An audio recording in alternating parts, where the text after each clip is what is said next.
Hi, Michael. I've been wanting to talk to you. I was really impressed with you at the HACCP meeting last week. I like the way you try to work out every detail of a problem. Thanks, Anna. I guess I just like solving puzzles. Actually, it's been a hobby of mine since I was little. Yeah, you mentioned that at the meeting, so I hope you don't mind me asking you to teach me how to solve this puzzle. My daughter got it for her birthday, and I would be a real hero if I could do it. Hey, I know that one. Really? Sure. And these are a lot harder to solve than they look. The object is to separate the pieces, and the trick is to follow a step-by-step procedure in a specific order. Sort of like following a specific procedure when putting on your PPE, eh, Anna? Or the exact steps when sanitizing a processing machine, right, Michael? I guess you could say that. You just did. A training video, huh, Bob? Is it that obvious? It's obvious. So, will you be my big stars for a day? Do we have a choice? Huh, I didn't think so. I'll show you how to do this later. Okay. What can we show you? Well, I was planning on shooting the proper steps and procedures in cleaning and sanitizing equipment, and I thought you and Michael could help me out. But wait. We can, but not yet. We have a few procedures of our own to do first. You know, sanitizing isn't only about cleaning and sanitizing the equipment and the work area. It's also about making sure that we're clean and ready to work with the food and the equipment as well. So I will see you guys in a few minutes. Hey, Michael, maybe you could show me how to solve that puzzle, too. Maybe, but buying us a nice lunch would definitely help. Which reminds me, I've got to put this in the refrigerator. See, if I brought any kind of food, even candy or gum, into the changing area, it could attract pests like mice and insects which carry bacteria.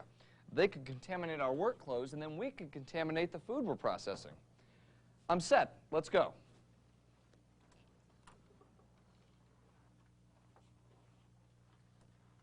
Like Anna said, there's no point in properly sanitizing the lines or equipment if we haven't sanitized ourselves first.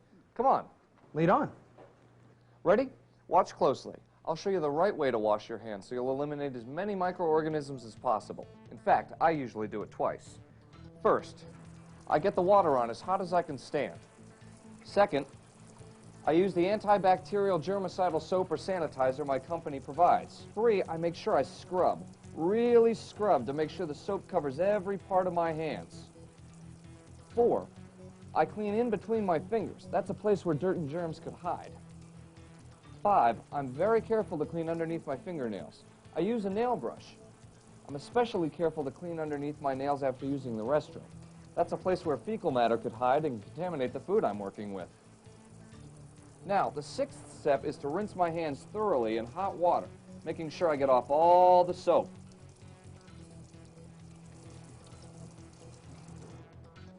And the 7th step is to dry my hands with a disposable towel. Now it's your turn. So sanitation begins with this. Right. Yeah, sanitation is just like that puzzle of Anna's, Bob. You have to follow a step-by-step procedure in a specific order for it to work right. And sanitation is any and everything we do to reduce microorganisms and food debris so that we can reduce the level of possible contaminants.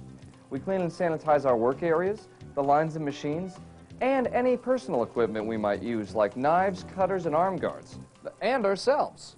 So, scrubbing really well with this soap is part of good sanitation, too. Right, but we have to remember to clean our hands frequently throughout the day, especially after lunch or using the restroom. Bacteria from our food or feces may have contaminated them, and then we can contaminate the food we're working with. Ready? I think I look positively dashing. Well, looks can't kill, but cross-contamination could. That's why we have to wear our PPE, our personal protective equipment. It's another way we try to prevent bacterial contamination.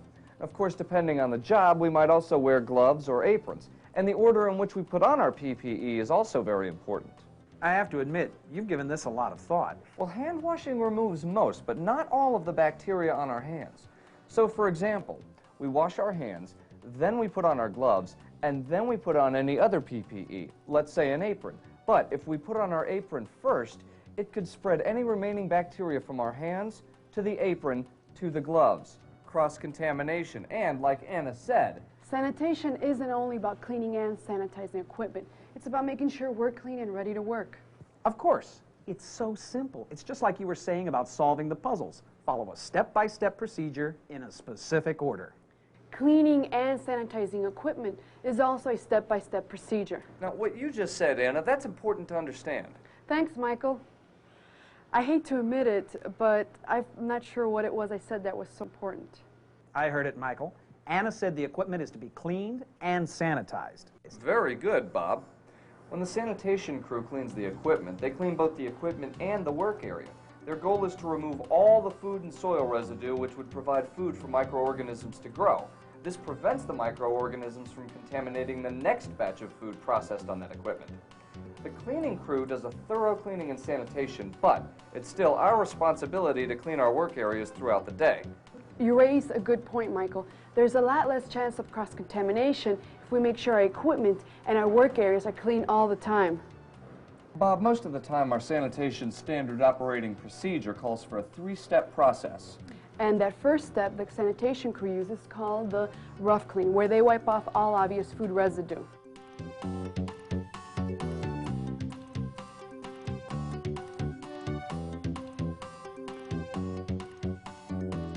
The second step is to clean the equipment with chemicals like detergents and cleaning foams left on for a specific length of time.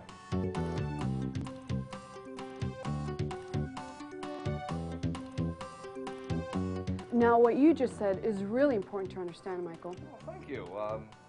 Which part? Well, all of it, really. But it's really important to understand that the chemicals be left for precisely the length of time required for them to be effective.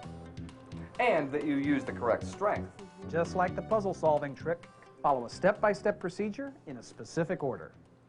Now, the third step is sanitizing with chemicals designed to kill microorganisms to prevent cross-contamination. And depending on the cleaners and sanitizers we're using, we may have to rinse between each cleaning and sanitizing step. So the bottom line is that we have to be trained in the proper procedures for each type of chemical that we're using. Excellent. I've learned a lot. Well, thanks. Thanks. Bob, we're not done. What? Oh, right. The sanitation crew has to clean up after the cleanup. Yes, Bob. It's important that the equipment be kept separate from the food product areas to prevent chemical cross-contamination. Right. You have to create that safety zone. And with good reason.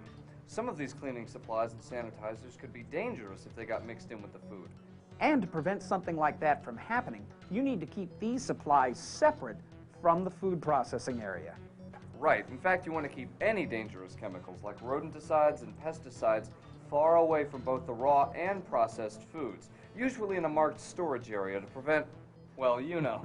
Next, our mops, brushes, and clothes must be rinsed and wrung out because cleaning equipment gets dirty, and they may have food on them, which would provide a source of food for microorganisms to grow. And also, cleaning utensils must be stored so they dry completely because microorganisms can grow in wet, damp conditions. And we don't want our cleaning utensils to be a source of... I know. Cross-contamination. I couldn't have said that better. I know. Well, I guess it's time to go back to work. Don't forget, you promised us a Hollywood-style extravaganza. Would you settle for a free soda at the lunchroom? I guess we're done here, and we solved the sanitation puzzle by using the standard operating procedures. Step by step. In a specific order. Well, I'll see you two at lunch.